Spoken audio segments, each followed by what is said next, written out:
នៅមុនព្រះអង្គគ្រូរៀបចំហើយរៀបចំបងប្អូនរៀបចំហើយព្រះអង្គគ្រូនិមន្តម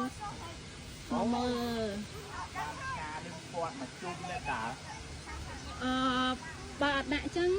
អត់ស្មើសុំគ្នាបងគ្រូកណាស្អាតទៅវាលិចមកវាថ្នាក់វាកណាព្រះអង្គគ្រូបានន័យថាវារីកស្មើកណាស្អាតខ្លាំងហើយបងអង្គដាក់អញ្ចឹងមិញនេះខាង admin កណាបានសុំយកវីដេអូ file ពីខាងវត្តដែរដ្រូនបង្ហោះពីលើបងគ្រូហ្នឹងអត់អីគាត់ថាអត់អូបានមកដល់នេះដែរបានមកដល់នេះដាក់សុំបងមកដល់នេះដាក់សុំជើងកន្លែងតម្កល់អាសនៈអត់នេះពណ៌នេះយើងបានចម្រុះចឹងចាំមិនអីកណាអីទេមានប្រកម្មអីព្រះណាមកសំខាន់ស្អាតទាំងអស់តែដល់ខាងនេះរីកបានសពជាងកណាស្មើនៅអត់ទាន់រីកអស់កណាអត់អីបដិញគ្នាបងអង្គគ្រូបដិញគ្នាស្អាត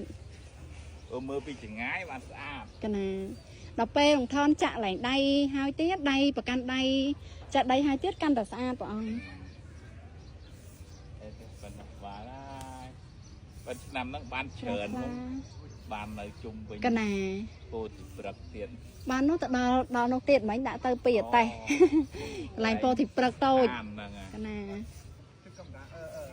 អរេស្អាតហើយរៀបចំបានហើយតើល្ងាចប្រសង់គ្រប់ព្រះអង្គ